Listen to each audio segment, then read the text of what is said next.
daawwattoota keenya kabajamoo fi jaallatamoo OMN Kaayiroo Raaduu siniif qabna oduu har'aatii waliin an Faayiza Iliyaasi.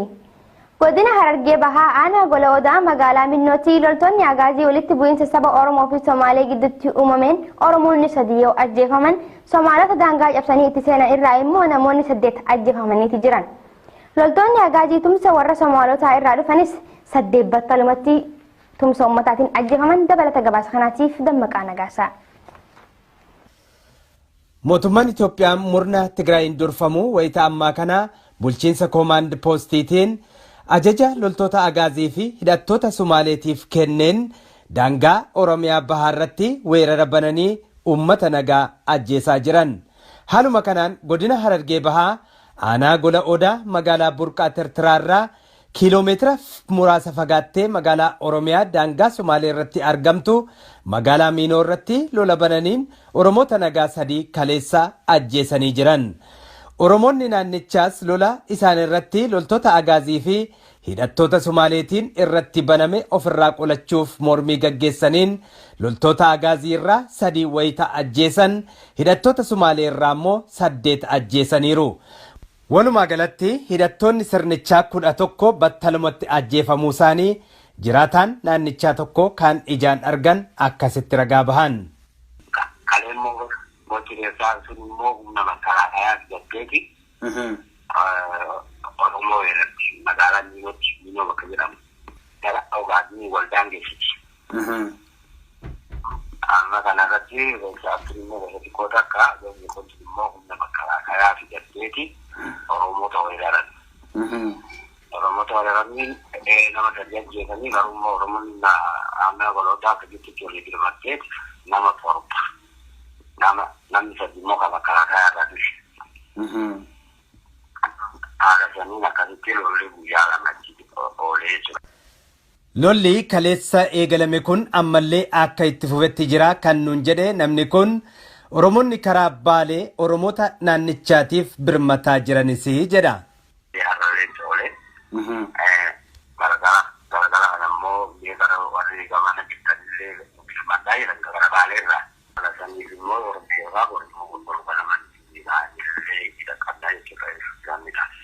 amma uummatumatu ofirraa ittisuudha. Tarkaanfii uummataatu fudhate jechuudha ofirraa ittisuudhaaf. Uummata huban qabnee dhuftee weeratti. Humni sun immoo mootummaadhaan deeggaramtuudha. Nama 3 ajjeesnaan Oromootarraa Oromoonni jirtu aanaa Gola Odaa walitti fudhattee lola san irratti dhaqxee Sumaalurraa nama 7 ajjeestee makaraakayaa irraallee nama 3 jechuudha. Ragaa qabatamaa ta'anii jiru. Waliigalatti immoo mitillee 11 ajjeesan jechuudha walumaa gala. 11 ajjeesan ammallee immoo itti fufee jiran Sababni ka'umsa lola kanaa maali jennee nama kanaaf gaaffii dhiyeessineefis. Sababni kanaa daangaan kun kennaa daangaa naannoo Somaaleetii Somaaleen gosa reessaa jedhamtu. Gosa reessaa tun yeroo dheeraadha jechuudha kan uummata kanaa walwanni waraabachaa ammoo kalee immoo bifa addaatti jechuudha humni makaraakaayaa fi dhufee alaabaa ol fiiksee dhaabe. Kan naannoo Somaaleetii jedhee. Amma kana jennaan uummanni illee caal jedhanii gammoonni caal jedhanii uummata irratti mootummaa hin barame. Uummatarraa namni 3 du'e. Ta'e jedhaniituma kana godhu mootummaan kun ta'e jedhee waan kana godhaa jira jechuus itti fakkaatu. Yeroo dheeraadha kun immoo ta'e jedhee kan godhaa turellee beekamaadha. Maaliif jennaan gara bahaa kana immoo kan jiru yeroo Normii biyya kana keessaa gartee fuullee gara dillee deebisuudhaaf uummata alabeellee waliin godhuudhaaf haala kanatti fayyadamaa jiran. Walumaa gala uummattoota ollaa walitti buusuun umrii bittaasaa dheereffachuu hordofaa kan jiru mootummaan kun Somaalota hidhachiisee lafa Oromoo akka weeraran gochuun dhiiga akka wal dhangalaasan gochaa jira. Somaalonni mootummaa kanaan hidhachiifamanii loltoota agaaziitiin deeggaramanii lola banan kunis egeree saboota lachuu yaaduu qabani. Warri naannoo Somaalee imaammata dogongoraa hordofuun mootummaa abbaa irree Itoophiyaa uummata lafarraa fixaa jiruuf baabsanii lammii isaanii Oromoo waliin nagaan waliin jiraachaa turan wal ajjeesisuuf deemaa jiranis akka irraa of qusatan xiinxaltoonni siyaasaa yeroo adda addaa kan dhaammatan gabaasaa turuun keenya kan yaadatamudha. Godina addaa naannawaa Finfinneetti kan argamtu magaalaa Burraayyuu keessatti mootummaan manneen jireenyaa uummataa diigaa jiraachuun maddeen keenya OMN'tti himan. Magaaluma tana keessatti oliif gad gurmaa'anii deemuun immoo akka yakkaatti ilaalamaa jiraachuun dubbatame. Dabalata gabaasa kanaatiif Usmaan Abdulatiif. Godina addaa magaalaa Burraayyuu iddoo kattaa jaamtutti guyyaa kaleessaa agaaziin mana namarratti diigaa akka jiruu fi hawaasa daran hacuucuudhaaf waraana magaalaa Finfinneetirraa ida'ate Burraayyuu akka girgireessaa jiran jiraataan magaalaa Burraayyuu tokko akkana jechuudhaan nutti himan. Egaa amma haalli Burraayyuu keessatti baay'ee nama gaddisiisa. Yeroo ammaa kanatti manni isaa diiguun ijaarsa seeraan alaa jiranii manni diiguu Darbeemmoo bidhaanis akkuma naannolee Oromoo haala keessa jira. Sa'aatii 12 booddee jechuudha namoonni 3 fi 4 ta'anii deemanii argaman bichaa fiidhaan agarsiisummaan naannoo jechuun jiraachuu naannoo kattaa iddoo jedhamutti manneen jiraatu nama 126 dhiyaatu diiganii jiru. Kunis poolisii federaalaa akkasumas poolisii naannoo Finfinneedhaa waamuudhaan gara laafina tokko malee utuu daa'ima baattii isheen boossu Oromootaatu isheen daa'ima baattii boossu daa'ima kana ilaalaa guyyaa tokko lama kee hundaa kennu malee mana jedhamu mana gara laafina tokko malee diigaa turan. Poolisii magaalaa Finfinnee waamanii waan qabatamaadhaa iddoo kun waan argira. Raabuf yoo yaaduu tokko godheen ture garuu namoonni achitti argaman waraaboo hin taane ijaan achitti argamuudhaan namni kamiyyuu argamuudhaan kan eebbifatan. Halkanii fi guyyaa carraaqqatee dafka facaasaa mana abbaan jaarrate laaftumatti manni seera hin qabu jechuudhaan diiganii maatiiwwan hedduu magaalaa Burraayyuu keessatti onsanii alatti baasaa akka jiran maddeen keenya gabaasan. Haaluma kanaan wal qabatee magaalaa Burraayyuu keessa gurmaawanii 2 fi 3 ta'anii warreen karaa yaa'an poolisiidhaan butamanii mana hidhaatti akka darbatamanii fi jireenyi magaalaa Burraayyuu hammaachaa akka dhufe namni nuti dubbifne kuni ifa godhan.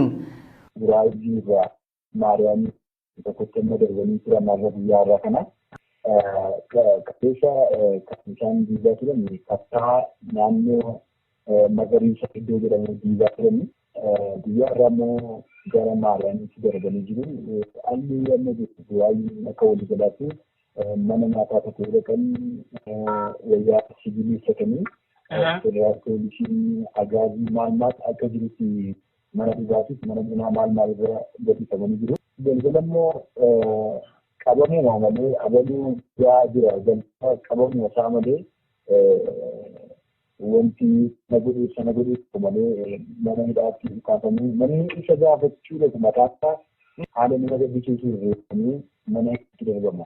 Guyyaa irraatis Burraayyuu keessaa bakka Maariyaam jaamtutti bobbahanii gocha isaanii gara jabeenyaan raawwachaa akka jiranii fi akkasuma guutuun Oromiyaa roorroo tana usanii akka ifirratti hin dhaggeeffanne rogoo hundaan kaanii akka qabsaawan namni nuti dubbifne kuni ida'anii dhaammatan. Ijoolleen Oromoo 15 Liibiyaa keessatti daldaltoota namaa harka akka bu'anii fi tokkoon isaanii $5,500 gaafatamuun isaanii dubbatame.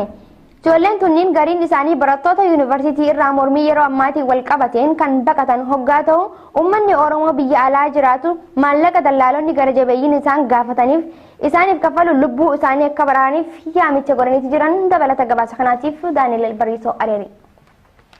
Baqattoonni Oromoo 15 rakkina amma Oromoo irra gahaa jiru jalaa baqachuuf jedhanii biyya Liibiyaa keessatti dararaa hamaarra bu'aneeranii. Ijoollee Oromoo 15 kana keessaa intalti durbaa tokko keessatti kan argamtu yoo taatu 14 hafan ammoo ijoollee dhiiraati. Ijoolleen Oromoo osoo baqatanuu gammoojjii keessatti daldaltoota ilmaan namaa harka bu'an kunneen garii isaanii barattoota yuunivarsiitii akka ta'anillee yeroo garasitti bilbille nuuf himanii jirani. Ijoolleen Oromoo kunneen gammoojjii keessatti shiftoota nama daldala harka akka bu'ane shamarreen Wallagga Lixaa Aanaa Beegitti dhalattee fi Liibiyaatti ijoollee Oromoo 15 walii ugguramtee jirtu Biraanee Baacaa akkanaan Oromiyaa miidiyaanitti horkitti himteerti. Yaajii waan qabatan biyyattii waan Tirippoolii galuudhaaf illee qabatanii achi hundeessinaan galanii shiibbataan keessatti adeemnee sireen marichaatti naqanii madaalfistanii guyyaa sadii biqilaa margina keessaa guutuudhaaf ilaaluu makiinaa maraanan keessatti roobaan biyyatee makiinaa magaraati deemee saaraa keessatti keessaa doolaara 5,000 shallaaddanii taatu jedhanii kuma ijoollee miila isaanii keessatti buqqisu waan akka sibiilaatiin qabanii nama Yeroo ammaa kanatti dargaggoonni Oromoo kunneen baadiyyaa gammoojjii Liibiyaa keessatti akka ugguramanii jiranuu fi iddoo Safaa jedhamtu akka jiran oduu dhaga'uu isaaniillee Biraaneen Baacaa dubbatteerti.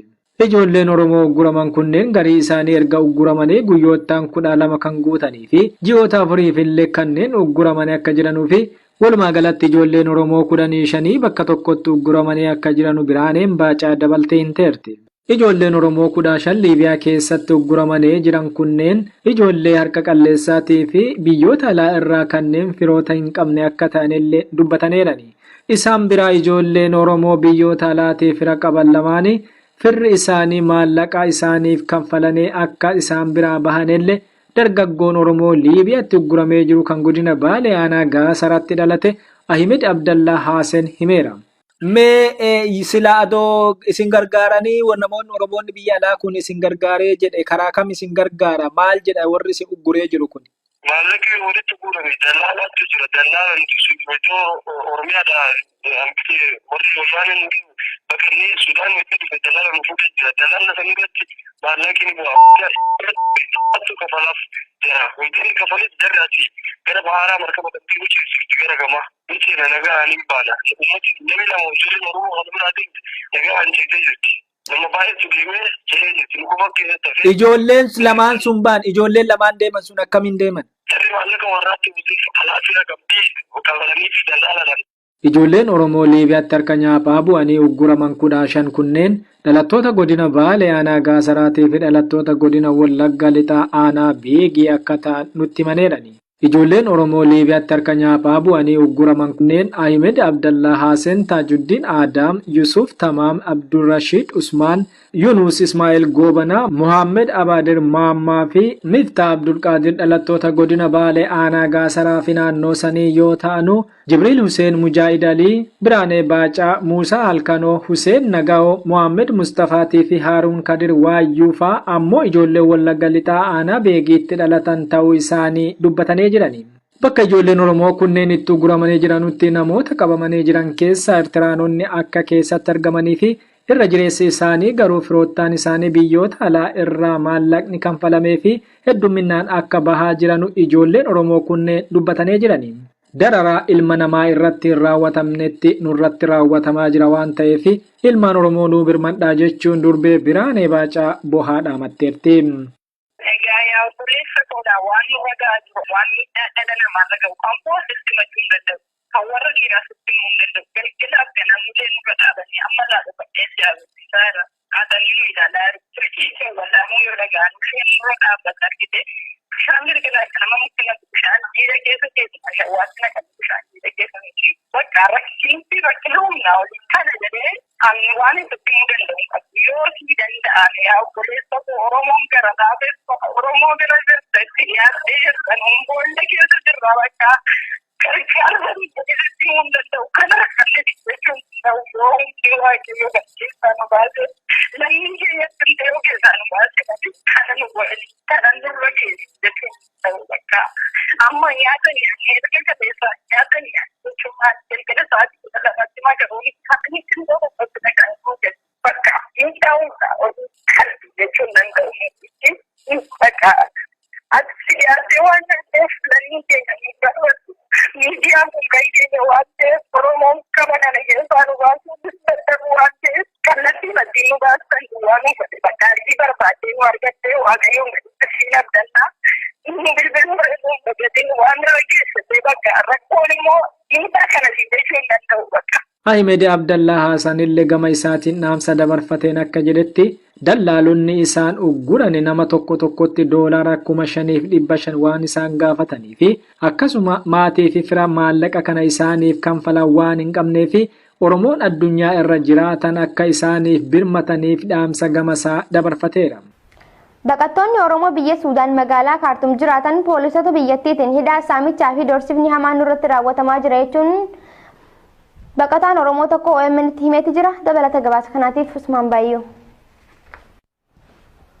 Akka baqataan Oromoo nuti magaalaa Kaartum irraa bilbilaan dubbifne jedhutti poolisoonni mana jireenyaa nuti keessa jiraannu cabsanii seenuudhaan gaafii tokko malee baqattoota Oromoo biyya san keessa jiraachaa turan mana hidhaa geessuudhaan maallaqa biyya sanii qarshii 5,000 haga 6,000tti kafalchiisaatiin jiru jedha baqataan kun.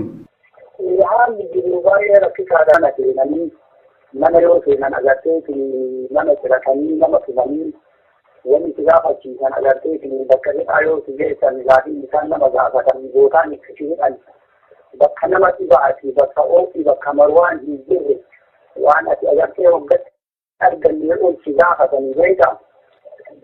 Ati hin jira mootummaan Itoophiyaa biyya kana dhufee jira uummata biyya qabiinsi yaa'eerri jedhee dabarsee jira. Isaan ammootuu qabanii dabarsaa hin jiran qabanii asitti rakkisaa jiran. Mallaqa si gaafatan biyya si galchan kuma agalli haajaa wani isaan si gaafatan kuma 7 kana eessaa fuutee kabaltaa. Wanni isaan nama gaafatan kana.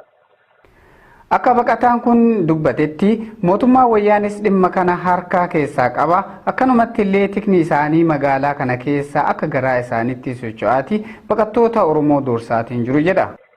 Biyya kana agartee seekuriitii biqilaa keessa seenee birikee ganda keessa olii gad deemanii telefoona namarraa fuudhanii telefoonii kenninaa waan adda addaa kana nama gaafatanii. Kana kanatti jira agartee qabaan mootummaa. Maallaqni mana hidhaatti nama gaafatan kun maalidha? Wabiidhaaf moo maaliif isin gaafatan? Erga maallaqa san warri hidhamanii jedhan maallaqa san kafalanii mana hidhaatii gadi dhiifamanoo nagaan magaalaa Kaartum san keessa jiraachuuf waraqaa kennamuuftu jira moo achi booda akkam biyyatti deebisa moo maal godhan baqattoota qaban? Waraqaan kennamu wayiituu hin jiru. Ga'een ati ittiin 5,000 kafaltee ittiin baatu yookiin gahee 6,000 kafaltee ittiin baatu jedhamu katii kennamu hin jiru. Achi baatullee carramatee gaafa rabbi sirra buute qabamu dandeettu kafaluu dadhabdeetti hidhamu. Godina Shawaa Lixaa aanaa dandii magaalaa Gincitti dabballoonni OPDO barsiisotaa fi dursitoota manneen barumsaa walitti qabanii doorsisaa jiraachuun gabaafame. Fincilli barattoota kaasaniif kan itti gaafatamu isin jechuudhaan doorsisaa jiran. Kana malees boondii hidhaa laga Abbayyaa dirqamaan bitachuu qabdan jechuudhaan ajaja qondaaltonni kunniin barsiisota kanaaf dabarsaniin barsiisonni walgahii dhiisanii akka bahan dubbatame. Dabalata gabaasa kanaatiif Dammaqaa Nagaasaa. Godina Shawaa Lixaa aanaa dandiitti kan argamtu magaalaan Gincii magaalaa seena qabeettiidha. Sadaasa 12 bara 2015 mormii uummataa achitti eegalee guutummaa Oromiyaa keessatti waggaa tokko guutuuf odoo walirraan cinne kan gaggeeffamaa bahe seenaa keessatti yoomillee kan dagatamtu miti. Magaalaan Gincii har'as taanaan mormiin irraa hin dhaabbanne. Guyyaa dheengaddaa barattoonni mana barumsaa sadarkaa lammaffaa Gincii mormii eegalaniin battalumatti gara mana barumsaa sadarkaa tokkoffaatti cehuun gaaffii isaanii itti fufanii jirani. Mormii barattoonni kun kaasaniin kan aaranii dabballoonni OPDO naannicha bulchan barsiisotaa fi daayirektaroota manneetii barumsaa walitti qabuun guyyaa kaleessaa doorsisaa oolanii jedha odeeffannoon magaalaa Gincii irraa nu dhaqqabe. Yaadannoo isaaniitti godhatanii deebi'anii kanaan booddee immoo mana barumsaa keessatti gaafa kamisaa jedhanii barattoonni itti dallaa keessa mana naanna'anii kanarraa waan sochuma taa'u dallaa keessa itti seenanii barattoota. Barattoonni haaluma keessa taa'anii daree seenanii itti dallaalee seensisan.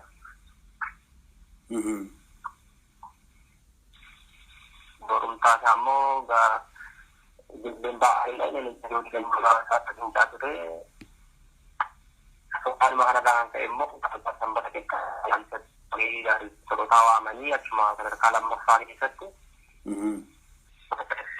wanti tokko kan uumamu ta'eefi isaanii mana barumsaa sagalee tokko dhageessisaanii tarkaanfiin jalqabaa daanitteeraa fi barsiisaa ilaalchan taane qabu barataa haalli qabu haatiiluu qabdatti isaan isaa biltan taanaan isinuma irratti tarkaanfii fudhannaa. Kana malees jedha namni kun boondii hidhaa laga Abbayyaa ilaalchisee ammas barsiisonnii fi daariktaroonni kun dirqamaan bitachuu qabdu jedhanii doorsisuu eegalanii jedhe. Walgayii kanarratti wayitaa dabballoonni OPDO akkaataa kanaan doorsisuu eegalanii barsiisonni battalumatti walgayii kana dhiisanii bahanii jedha. Dhumarratti immoo egaa walgayichi bifa kanaan kan goolabame yeroo darbe Oromiyaa keessa naannaa isaan geejjiba hidha guddichaa moo waan jedhan namni gadi baatanii deeman. Isin ofitti fudhannee ganna baranaayi amma immoo akkaataa hojjetaan keessanitti barsiisaan isin jala jiru ammallee hidha guddicha kanaa fi gumaacha kanaan jiru qaba. Ofiisa manatti mariisisaa dhaniitu illee kaasanii jennaan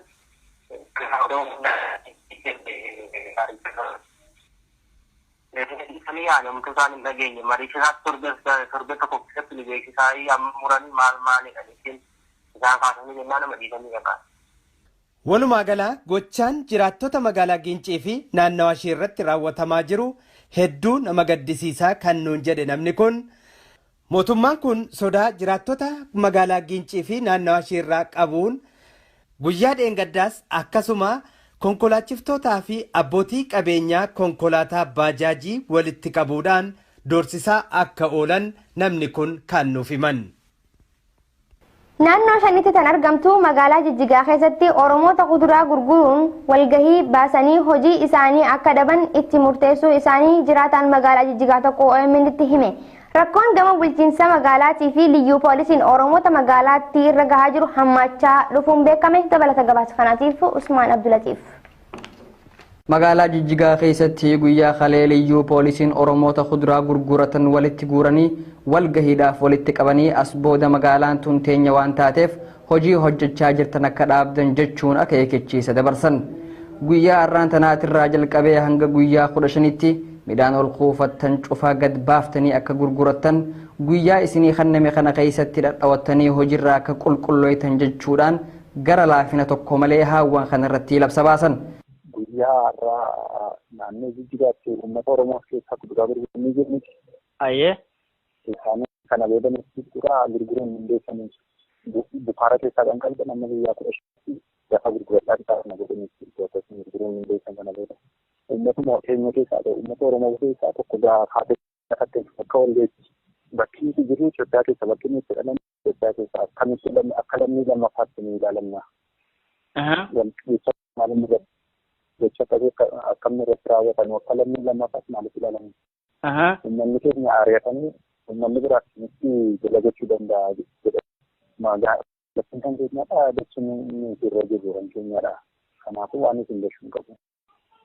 Kan Oromiyaadha. Naannoo Oromiyaa deemaa falmaa kan uffanneen dandeessanii kanaafuu 15tti wanta qabdan bukaa keessa gurguradhaa fixaa kana godhameetu dalaga ta'edha. Walgahii sanirratti namni tokko ol ka'uudhaan biyyi keessa jiru tun Itoophiyaadha. Biyyuma takka keessatti lammii tokkoon dalagadha tokkoon ammoo hin dalagatinaa jechuun akkamitti tahajaanii wayita hogganoota marii gaafatanitti deebisaa isaanii afafaan jeeysanii gara jabinaan murtii itti murteessan. Dararaa fi hidhaan jiruu Oromoota magaalaa Jijjigaa jiraatanii daran cimaa akka dhuftee namni nu dubbifne kun himan. Wanni darbee ture namoota callisanii uummata Oromoo kan ta'anidha irraa turanii maqaa isaanii adda baafatanii malee namoota hedduu fudhanii jiran. Magaalaa keessatti immoo uummanni Oromoo waa gurguruu hin danda'u. Gurgurachuu hin danda'u magaalicha keessatti daldaluu hin danda'an baay'ee rakkisaadha. Dhumarratti oduu gaddaa. Qindeessaan muuziqaa Oromoo beekamaan aartist Roobaa Dhaabaa yookaan Mulgeetaa Dhaabaa addunyaa kanarraa boqotaniiti jiran. Aartistiin kun guddina aartii Oromoo keessatti shoora guddaa nama qabaachaa turedha jedhame. Dabalata gabaasa kanaatiif Dammaqaa Nagaasaa.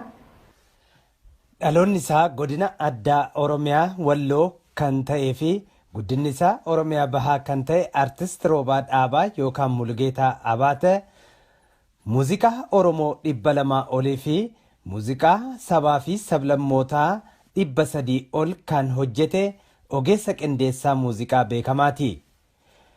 Wallistoota Oromoo beekamoo waliin sirboota aadaa fi warraaqsaa hedduu nama uummata Oromoodhaaf gumaachedha. Wallistoota Oromoo beekamoo kanneen akka Kadir Said, Ilfinash Qannoo, Adamaaruun, Halloo Daawwee, Muktaar Usmaan, Umar Sulemaan, Daawit Mokonnin, Haayiluu Kitaabaa, Hirphaa Gaanfuree fi wallistoota Oromoo hedduuf ogeessa muuziqaa qindeessaa turedha. Artist Roobaa Dhaabaa yookaan Mulugeetaa Abaate dhibeedhaan qabamee erga wal'aanamaa ture booda kaleessa addunyaa kanarraa du'aan boqotee sirni awwaalchasaa magaalaa Finfinneetti raawwatameera. Addee Laayilaa Mohaammed haadha manaa artist Roobaa Dhaabaa jiruu dhaabbatanii ijoollee 6 kan waliin horan yommuu ta'u haala artist Roobaa Dhaabaa akka naannuuf ibsan.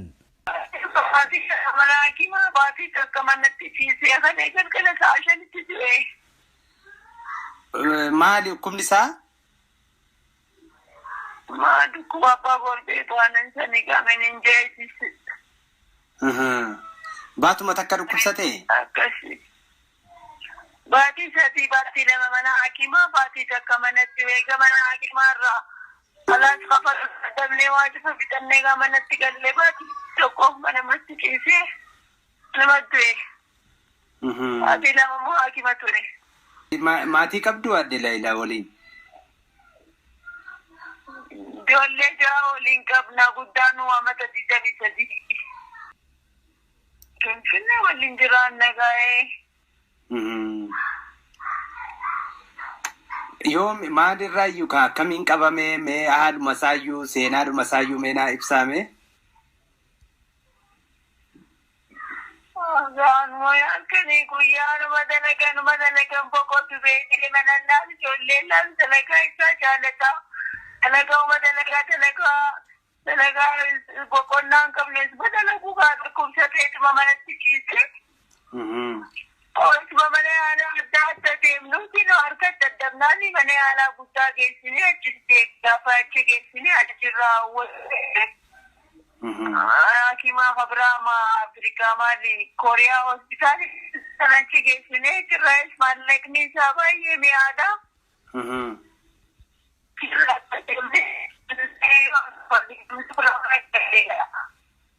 Manatti gallee manatti baatii tokko guutuu ciisee mana yaalaatti hin deemne akkasitti manumatti du'eewu.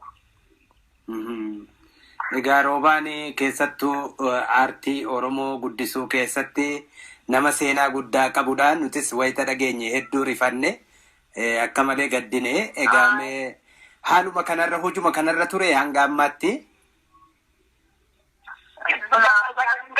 Hanga dadhabee siree qabatu numa dalaga. Uffatee ka'ee qaama isaatti qabee ijoollee karaa dalagaa deema manatti ciisuun jaalagaa afaan du'ee irraa dhiisaa jaa dalagaa. Suma dalaguu of ilaalin osoo guyyaa takka hin boqotin gaafaan du'ee boqodhe keessuma guyyoo hojjetu kanas fakkaatee amma. Maaliif dhukkubsaalli inni itti dhukkubsate maaliif uummatatti hin ibsamne maaliif hin dhaga'amin hafe nama akkasitti seenaa guddaa qabu? Dhageema biyya keessatti miidiyaa adda addaan dhageehan warri Amaariffaatis warri Oromifaatis namu dhagee dubagaa nama kana dirqitti gurroonni jettee ittiin himtu namu dhageehan hangi nu laale hangi hin dhageenye hin dhageenye gaa. Amma wayita dhukkubsate kana gargaarsa yaala odoo yaala argateera ta'e kana caala yaalatu argateera ta'e akkamii kan irraa hafuuf ta'a ture?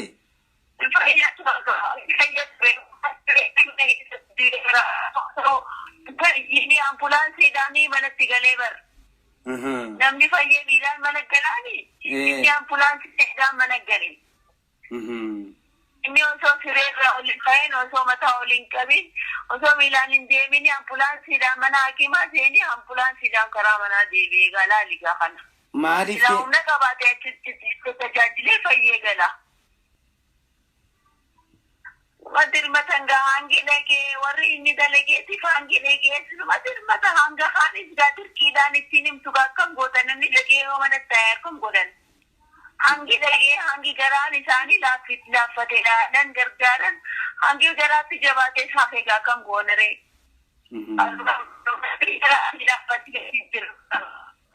sinjuru namanne gabate sinjuru akka qunnamtii warra biyyaalaa hojii nama tokko hojii wal quban qabnu namnaaf isin bilbille waa takka dhaamsallee ittiin dhaamne waa takka warruma biyya keessaa malee warri biyya alaa takka. Aadde Leeyilaa Mahammad haadha warraa artist Roobaa Dhaabaa abbaan manaa isaanii odoo wal'aansa gahaa argataniiru ta'ee ni fayyu ture kan jedhan qabu. Odoo dhibamuu waan kaffallu waan dhabneef ambulaansiidhaan gara manaatti deebisuuf dirqamnes jedhan. Artistiin qabeenya uummataa kun akka qooda isaatti lammiiwwan biyyattiirraa deeggarsa isa barbaachisu hin argannes jedhan. Nutis artistii akkanaa kun qabeenya uummataa waan ta'eef yaadatamuu qaba ture jenna. Hundaafuu haadha warraa isaatii fi ijoollee isaatiif jajjabina hawwina. Egaan daawwattoota keenya kabajamoo fi jaallatamoo OMN Kaayiroo irraa oduun isiniif qabnu kanuma fakkaata. Qophiilee OMN kanneen lafa waliin turtii gaarii.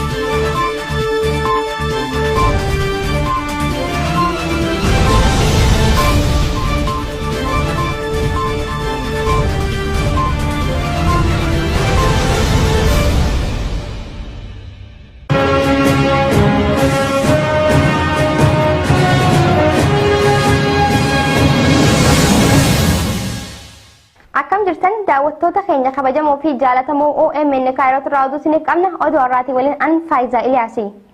Godina Harargee Bahaa aanaa Gola Odaa magaalaa Minnootii loltoonni agaazii walitti bu'iinsa saba Oromoo fi Somaalee gidduutti uumameen Oromoonni 3 yoo ajjeefaman Somaalota daangaa cabsanii itti seenan irraa immoo namoonni 8 ajjeefamaniiti jiran.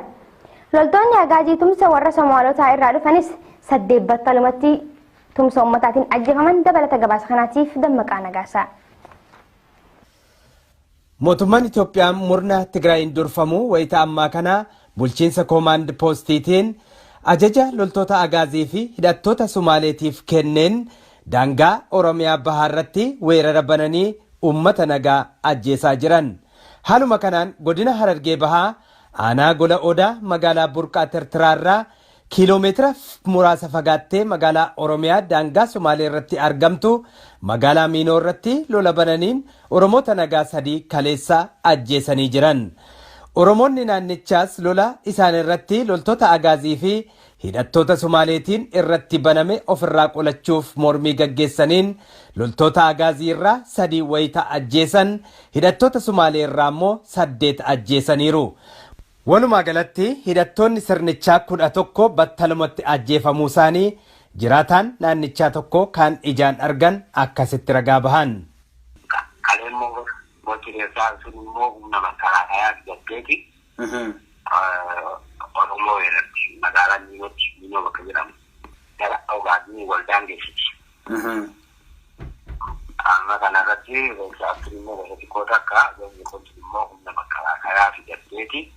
Oromoota weeraran. Oromoota weeraranii nama 3 ajjeesanii garuu Oromoon aanaa Gola Odaa akkasitti olii dirmatteet nama 7. Namni 3 immoo kan makalaayaa irraa dhufe. Haala saniin akkasitti lolli guyyaa 2 oolee jechuudha. Lolli kaleessa eegalame kun ammallee akka itti fufetti jira kan nuun jedhe namni kun Oromoonni karaa Baalee Oromoota naannichaatiif birmataa jiranis jedha. Gargara ammoo gara warri gamana jirtanillee birmataa jiran gara Baalee irraa. Saniif immoo Oromoo gurguraman illee hidha amma uummatumatu ofirraa ittisuudha. Tarkaanfii uummataatu fudhate jechuudha ofirraa ittisuudhaaf. Uummata guuban qabnee dhuftee weeratti. Uumni sun immoo mootummaadhaan deeggaramtuudha. Nama sadi ajjeesnaan Oromootarraa Oromoonni jirtu aanaa golootaa walitti fudhattee lola san irratti dhaqee Sumaalurraa nama tokko ajjeestee makalaakaa irraallee nama sadi jechuudha. Karaa qabatamaa isaa walitti jiru. Waliigalatti immoo mitillee immoo kudha tokko ajjeesan jechuudha walumaa gala. Kudha tokko ajjeesan ammallee immoo itti fufee jiran Sababni ka'umsa lola kanaa maalii jennee nama kanaaf gaaffii dhiyeessineefis. Sababni kanaa daangaan kun kennaa daangaa naannoo Sumaaleetii Sumaalee gosa reessaa jedhamtu. Gosa reessaa tun yeroo dheeraadha jechuudha kan uummata kanaa walwanni waraabachaa ammoo kan immoo bifa addaatti jechuudha uummanni makaraa saalee fi dhufee alaabaa ol fiiksee dhaabe kan naannoo Sumaaleetii jedhee. Amma kana jennaan uummanni illee caal jedhanii gammoon caal jedhanii immoo uummata irratti immoo dhufaaf hin barame.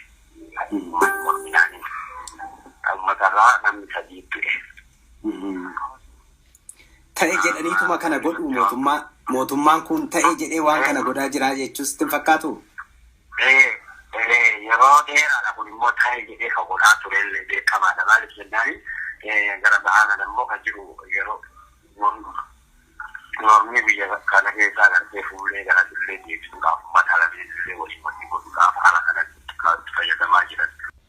Walumaa gala uummattoota ollaa walitti buusuun umrii bittaasaa dheereffachuu hordofaa kan jiru mootummaan kun Somaalota hidhachiisee lafa Oromoo akka weeraran gochuun dhiiga akka wal dhangalaasan gochaa jira. Somaalonni mootummaa kanaan hidhachiifamanii loltoota agaaziitiin deeggaramanii lola banan kunis egeree saboota lachuu yaaduu qabani. Warri naannoo Somaalee imaammata dogongoraa hordofuun mootummaa abbaa irree Itoophiyaa uummata lafarraa fixaa jiruuf baabsanii lammii isaanii Oromoo waliin nagaan waliin jiraachaa turan wal ajjeesisuuf deemaa jiranis akka irraa of qusatan. Xiinxaltoonni siyaasaa yeroo adda addaa kan dhaammatan gabaasaa turuun. Dabarsan guyyaa har'aan tanaatirraa jalqabee hanga guyyaa 15tti midhaan ol kuufattan cufaa gad baaftanii akka gurgurattan guyyaa isinii kanname kana keessatti dhadhawattanii hojiirraa akka qulqulloytan jechuudhaan gara laafina tokko malee haawwan kanarratti labsa baasan. Guyyaa har'aa naannoo jijjiiraatti uummata Oromoo keessaa kuduraa gurguranii jiraniiti. Ayyee. Kana beekamtii gurguraa gurguruun hundeessanii bukaara keessaa kan qalban nama guyyaa 15 lafa gurguradhaa isaa kana godhanii gurguruun hundeessan kana beekamu. Uummatuma keenya keessaa ta'e uummata Oromoo keessaa tokko gaafate akka walgeessi bakki jiru Itoophiyaa keessa bakki inni itti dhalan Itoophiyaa keessaa akkamitti akka lammii lammaffaatti ni ilaalamna. Jecha maaliin irratti jecha akkamni irratti raawwatan akka lammii lammaffaatti maaliif ilaalamu. Uummanni keenya ari'atanii uummanni biraatti nutti dalagachuu danda'a jedha. Laftiin kan keenyadha jechuun irra jiru kan keenyadha. Kanaafuu waan isin gashuun qabu. Jechuun sana Oromiyaadha. Naannoo Oromiyaa deemaa falmaa kan uffannoo dandeessanitti. Kanaafuu 15tti wanta kan bukaa keessa gurguradhaa fixaa. Kana boodaneetu dalaga ta'edha. Walgahii san irratti namni tokko ol ka'uudhaan biyyi keessa jiru tun Itoophiyaadha. Biyyuma takka keessatti lammii tokkoon dalagadha. Tokkoon ammoo hin dalagatinaa jechuun akkamitti tahajaanii wayita hogganoota marii gaafatanitti deebisaa isaanii afafaan jeeysanii gara jabinaan murtii itti murteessan. Dararaa fi hidhaan jiruu Oromoota magaalaa Jijjigaa jiraatanii daran cimaa akka dhuftee namni nu dubbifne kun himan. Wanni darbee ture namoota callisanii uummata Oromoo kan ta'anidha irraa turanii maqaa isaanii adda baafatanii malee namoota hedduu turanii jiran.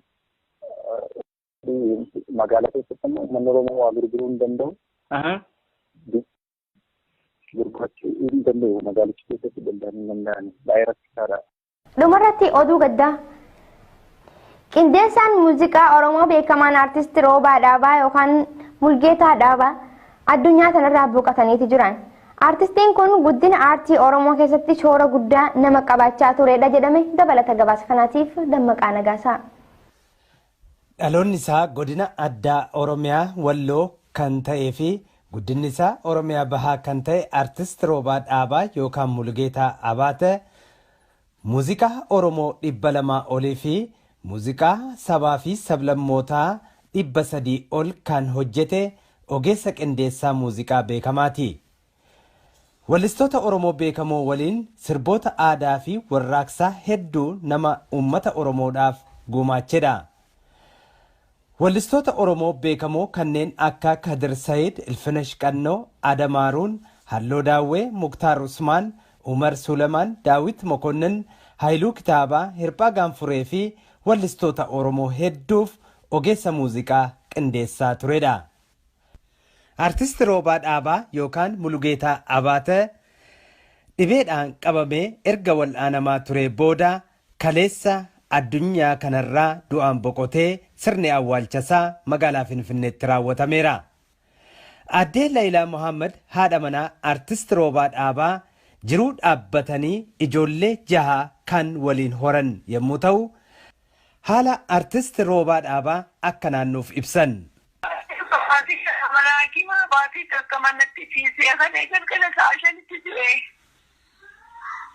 Maali hukumni isaa? Maali kuma abbaa golbee to'anan sanii qaamaniin jeesisi. Baatuma takka dhukkubsate? Akkasi. Baatii 3 baatii 2 mana hakimaa baatii takka manatti weega mana hakimaarraa alaas qafa dablee waajifa bitannee manatti gallee baatii tokkoof mana matti ciisee nama du'e. Baatii 2 moo hakima ture. Maatii qabdu Addee Laayilaa waliin? Ijoollee 6 waliin qabna guddaan amata 23. Finfinnee waliin jiraanna gaa'ee. Yoo maalirraa iyyuu akkamiin qabame mee haaluma isaayyuu seenaadhuma isaayyuu mee naa ibsaame? Kani guyyaanuma dalagan boqotu beekee manannaan ijoolleen laan dalagaa isaa jaalataa. Dalagauma dalagaa boqonnaan qabnes badalaguu baata kubsateetuma manatti ciise. Ooltuma mana yaalaa adda deemnuuti nu harka daddabnaani mana yaalaa guddaa geessine achitti gaafa achi geessine achirraa hawwate. Hakimaa Abrahaama Afrikaa maali Kooriyaa hospitaali sanatti geessine achirraas maallaqni isaa baay'ee mi'aadha.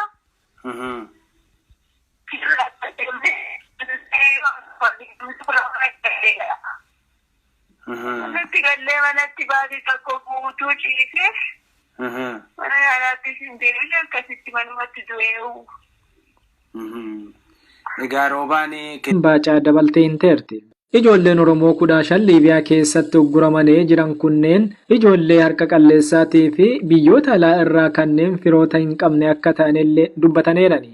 Isaan biraa ijoolleen Oromoo biyyoota alaatii fira qaban lamaanii firri isaanii maallaqa isaaniif kanfalanii akka isaan biraa bahanillee dargaggoon Oromoo Liibiyaatti ugguramee jiru kan godina Baalee aanaa Gaasaratti dhalate Ahmed Abdallaa Haasen himeera. Mee sila adoo isin gargaaranii namoonni Oromoonni biyya alaa kun isin gargaaree jedhe karaa kam isin gargaara maal jedha warri isin ugguree jiru kun? Maallaqni walitti guurame dallaalaatu jira dallaalaan iddoo Oromiyaadhaa hambitee warri Wayyaaneen bakka Sudaan itti dhufe dallaalaan fuudhee jira dallaala san irratti maallaqni bu'aa kafalaaf jira wantoonni kafaleef jarraati gara baharaa markaba dhabbii wuceessifti gara gamaa wuceena nagaa hin baana ummati namni lama ijoolleen Oromoo kan biraatiin nagaa hin jettee jirti nama baay'eetu deemee jedhee jirti nu qofa keessatti hafee. Ijoolleen lamaan sun baan ijoolleen lamaan deeman sun akkamiin deeman? Jarri maallaqa warraatti wuceef alaafira qabdii kafalanii fi dallaalaan. Ijoolleen Oromoo Liibiyaatti harka nyaaphaa bu'anii ugguraman 15 kunneen dhalattoota godina Baalee aanaa Gaasaraatii fi dhalattoota godina Wallagga Lixaa aanaa Beegii akka ta'an nutti himaneerani. Ijoolleen Oromoo Liibiyaatti harka nyaaphaa bu'anii ugguraman kunneen Ahmed Abdallaa Haasen, Taajuddin Aadaam, Yusuf Tamaam, Abdurrashiid Usmaan, Yunus Ismaa'eel Goobanaa, Muhammed Abaadir Maammaa fi Miftaa Abdulqaadir dhalattoota godina Baalee Aanaa Gaasaraa fi naannoo sanii yoo ta'anu, Jibriil Huseen Mujaahid Alii, Biraanee Baacaa, Muusaa Halkanoo, Huseen Nagaa'oo, Muhammed Mustafaatii fi Haaruun Kadir Waayyuu fa'aa ammoo ijoollee Wallagga Lixaa Aanaa Beegiitti dhalatan ta'uu isaanii dubbatanii jirani.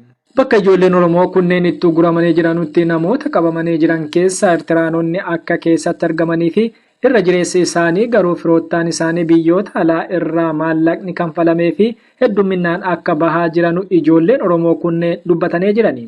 Dararaa ilma namaa irratti hin raawwatamnetti nurratti raawwatamaa jira waan ta'eef ilmaan Oromoo nuu birmadhaa jechuun durbee Biraanee Baacaa bohaadhaa matteerti. Egaa yaa obboleessa koodhaa waan nurra gahaa jiru waan miidhaa dhala namaarra gahu kan boosisti machuu hin danda'u. Kan warra dhiiraa sitti himuu hin danda'u. Galgalaaf ganamullee nurra dhaabanii amma laadhu badheessi yaabessisaa irra haatanii nu ilaalaa jiru. Turkiitiin wallaamuu yoo dhagaan nurra dhaabbata argite bishaan galgalaa kana nama mukti bishaan jiidha keessa keessumaa shawwaatti naqan bishaan jiidha keessa miti. Bakka rakkiinti bakki humnaa waliin kana jedhee ani waan itti himuu danda'u qabu. Yoo sii danda'an yaa obboleessa koo Oromoon gara dhaabessa Oromoo gara gartatti dhiyaatee jirtan humboollee keessa jirra bakka gargaaranii jedhatti himuu hin danda'u. Kana rakkanne jechuun ta'u yoo hundee waaqayyoo keessaa nu baase lammiin keenyatti illee yoo keessaa nu baase kana nu waliin kana nurra keessa jechuun ta'u bakka amma nyaata nyaannee erga qabeessaa nyaata nyaannee jechuun maal galgala sa'aatii kudha lamatti magaroonni kaanii ittiin dhoofatti dhagaan googatu. Bakka miidhaa'uudha olii kalbi jechuun danda'u bakka ati siyaasee waan ta'eef lammiin keenya miidhaa'u miidiyaan kun kan keenya waan ta'eef Oromoon qaba kana keessaa nu baasuu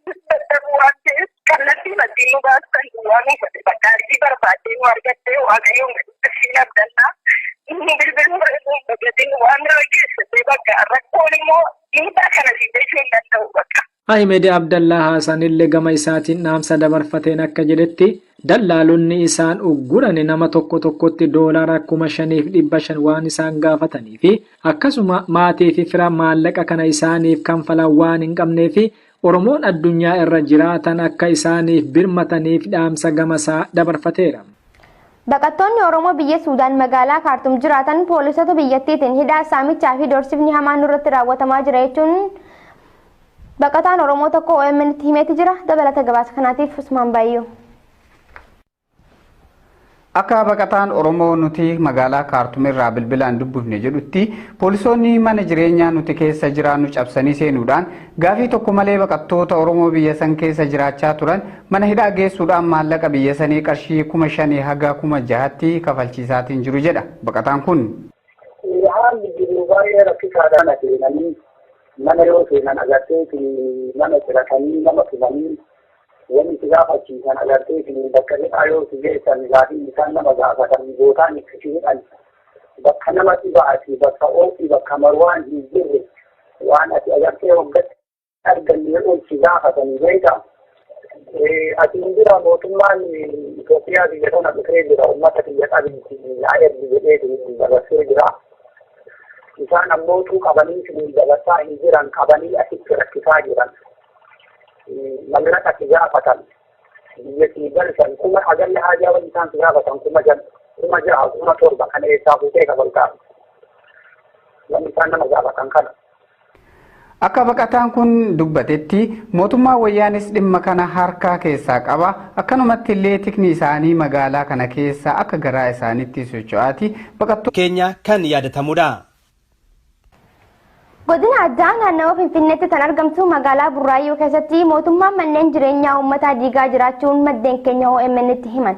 Magaaluma tana keessatti oliif gadi gurmaa'anii deemuun immoo akka yakkaatti ilaalamaa jiraachuun dubbatame. Dabalata gabaasa kanaatiif Usmaan Abdulatiif. Godina addaa magaalaa Burraayyuu iddoo kattaa jaamtutti guyyaa kaleessaa agaaziin mana namarratti diigaa akka jiruu fi hawaasa daran hacuucuudhaaf waraana magaalaa Finfinneetirraa ida'ate Burraayyuu akka girgira isaa jiran jiraataan magaalaa Burraayyuu tokko akkana jechuudhaan nutti himan. Egaa amma haalli Burraayyuutti biftoona baay'ee nama gaddisiisa. Yeroo ammaa kanatti manni isaa diiguun ijaarsa seeraan alaa jedhamanii namni sadii yeroo ta'u darbee immoo hidhaanis akkuma naannolee Oromoo haala keessatti jira. Sa'aatii 12 booddee jechuudha namoonni 3 fi 4 ta'anii deemanii argaman bicha hidhaan adeemsisummaan naannoo jechuun jiraachuu naannoo kattaa iddoo jedhamutti namoonni jiraatu nama 126 dhiyaatu diiganii jiru. Kunis poolisii federaalaa akkasumas poolisii naannoo Finfinneedhaa waamuudhaan gara laafina tokko malee utuu daa'ima baattii isheen boossu Oromootaa isheen daa'ima baattii boossu daa'ima kana ilaalaa guyyaa tokko lama keessa hundaa kennu malee mana jedhamu mana gara laafina tokko malee diigaa turan. Poolisii magaalaa Finfinnee waamanii waan qabatamaadha. Iddoo kun waan argira. Waraabuuf yoo yaaduu tokko godheen ture garuu namoonni achitti argaman waraabuu hin taane ijaan achitti argamuudhaan namni kamiyyuu argamuudhaan kan eebbifatan ture.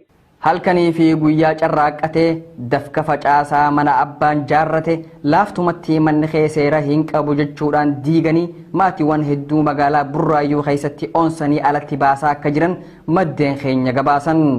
Haaluma kanaan wal qabatee magaalaa Burraayyuu keessa gurmaawanii 2 fi 3 tahanii warreen karaa yaa'an poolisiidhaan butamanii mana hidhaatti akka darbatamanii fi jireenyi magaalaa Burraayyuu hammaachaa akka dhufee namni nuti dubbifne kuni ifa godhan.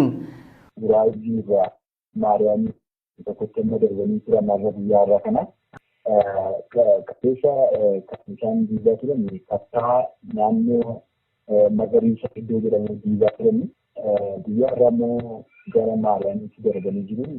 Alli amma Burraayyuu akka walii galaatti mana nyaataa tokko dhaqan wayyaa sibiilii uffatanii federaal poolisiin agaazii maal akka jirutti mana dhugaatis mana bunaa maal irra gadhiifamanii jiru. Galgala immoo qabamuma malee abaluu gaa jira. Galgala qabamuma isaa malee wanti sana godheessu malee mana hidhaatti kaafamanii manni isa gaafachuudhaaf mataatti haala nama gaddisiisuu irreeffamee mana itti darbama. Guyyaa har'aatis Burraayyuu keessaa bakka Maariyaam jaamtutti bobbahanii gocha isaanii gara jabeenyaan raawwachaa akka jiranii fi akkasuma guutuun Oromiyaa roorroo tana usanii akka ifirratti hin dhaggeeffanne rogoo hundaan kaanii akka qabsaawan namni nuti dubbifne kuni ida'anii dhaammatan. Ijoolleen Oromoo 15 Liibiyaa keessatti dallaaltota namaa harka akka bu'anii fi tokkoon isaanii $5,500 gaafatamuun isaanii dubbatame. Ijoolleen tunniin gariin isaanii barattoota yuunivarsiitii irraa mormii yeroo ammaatiin wal qabateen kan baqatan hoggaa ta'u uummanni Oromoo biyya alaa jiraatu maallaqa dallaalonni gara jabeeyyiin isaan gaafataniif isaaniif kaffaluun lubbuu isaanii akka baraaraniif yaamicha godhaniiti jiran dabalata gabaasa kanaatiif Daani'eel Bariisoo Areeri. Baqattoonni Oromoo 15 rakkinnaammaa Oromoo irra gahaa jiru jalaa baqachuuf jedhanii biyya Liibiyaa keessatti dararaa hamaarra bu'aneeranii. Ijoollee Oromoo 15 kana keessaa intalti durbaa tokko keessatti kan argamtu yoo taatu 14 hafan ammoo ijoollee dhiiraati. Ijoolleen Oromoo osoo baqatanuu gammoojjii keessatti daldaltoota ilmaan namaa harka bu'an kunneen garii isaanii barattoota yuunivarsiitii akka ta'anillee yeroo garasitti bilbille nuuf himanii jirani. Ijoolleen Oromoo kunneen gammoojjii keessatti shiiftoota nama daldala harka akka bu'ane shamarreen Wallagga Lixaa Aanaa Beegitti dhalattee fi Liibiyaatti ijoollee Oromoo 15 walii ugguramtee jirtu Biraanee Baacaa akkanaan Oromiyaa miidiyaa neetworkitti himteerti.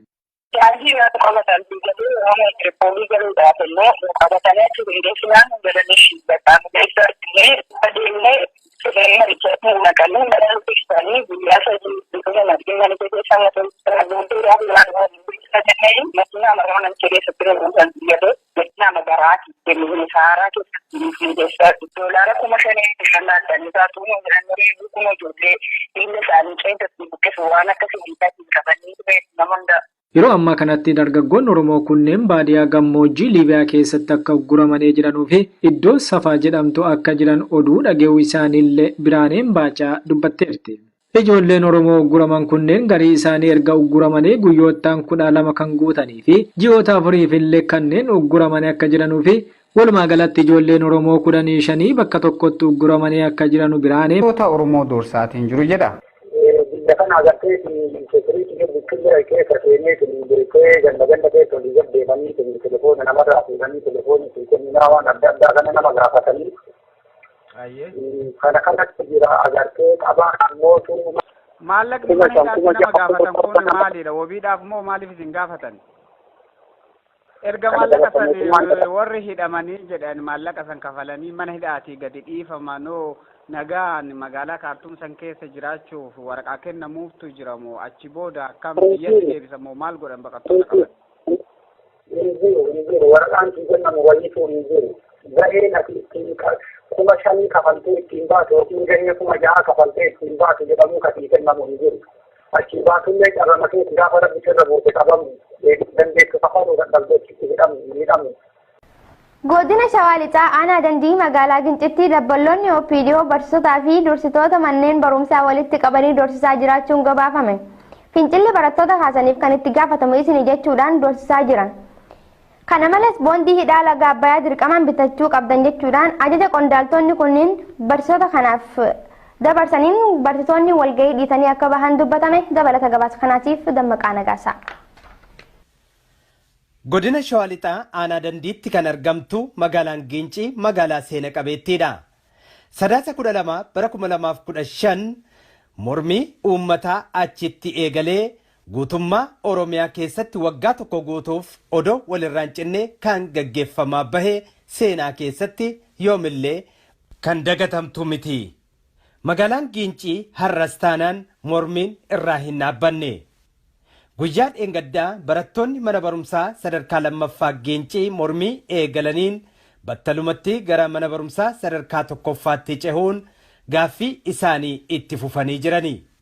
Mormii barattoonni kun kaasaniin kan aaranii dabballoonni OPDO naannicha bulchan barsiisotaa fi daayirektaroota manneetii barumsaa walitti qabuun guyyaa kaleessaa doorsisaa oolanii jedha odeeffannoon magaalaa Gincii irraa nu dhaqqabe. Yaadannoo isaaniitti godhatanii deebi'anii kanaan booddee immoo mana barumsaa keessatti gaafa kamisaa isaaniitti jedhanii barattoonni itti dallaa keessa mana naanna'anii kanarraa gaadhu waan sochuma taa'u dallaa keessa itti seenanii barattoota. Barattoonni haaluma sochuma keessa taa'anii daree seenanii hiddiidhaan daree seensisan.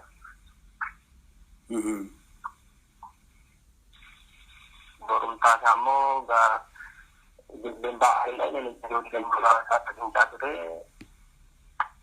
Akkuma kanarraa kan ka'e immoo sanbata keessatti waamanii achuma sadarkaa lammaffaa keessatti wanti tokko kan uumamu ta'ee fi yookaan mana barumsaa sagalee tokko dhageessisanii harkaanfiin jalqabaa daayirekteeraa fi barsiisaa ilaalcha hin taane qabu barataa haalli qabu. Haatilee qabdatti isaan biltan taanaan isinuma irratti tarkaanfii fudhannaa. Kana malees jedha namni kun boondii hidhaa laga Abbayyaa ilaalchisee ammas barsiisonnii fi daayirektaroonni kun dirqamaan bitachuu qabdu jedhanii doorsisuu eegalanii jedhe. Walgahii kanarratti wayitaa dabballoonni OPDO akkaataa kanaan doorsisuu eegalanii barsiisonni battalumatti walgahii kana dhiisanii bahanii jedha. Dhumarratti immoo egaa walgahichi bifa kanaan kan goolabame yeroo darbe Oromiyaa keessa naannaa isaan girbaa hidha guddichaa moo waan jedhan gadi baasanii deeman. Isin ofitti fudhannee ganna baranaanii amma immoo akkaataa hojjetaan keessanitti barsiisaan isin jala jiru ammallee hidha guddicha kanaa fi gumaacha kanaa jiru qaba. Ofiisa manatti mariisisaadhaniitu illee kaasanii jennaan.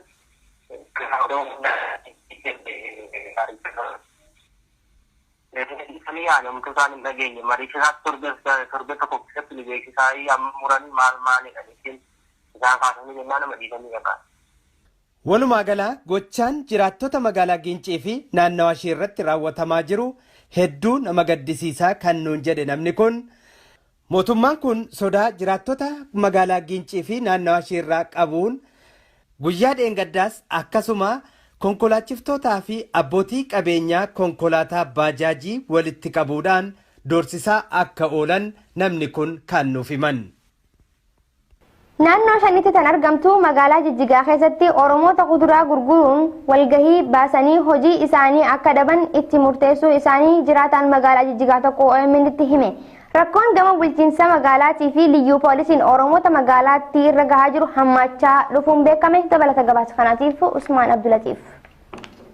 magaalaa Jijjigaa keessatti guyyaa kalee liyyuu poolisiin Oromoota kuduraa gurguratan walitti guuranii walgahiidhaaf walitti qabanii as booda magaalaan tun teenya waan taateef hojii hojjechaa jirtan akka dhaabdan jechuun akeekkachiisan.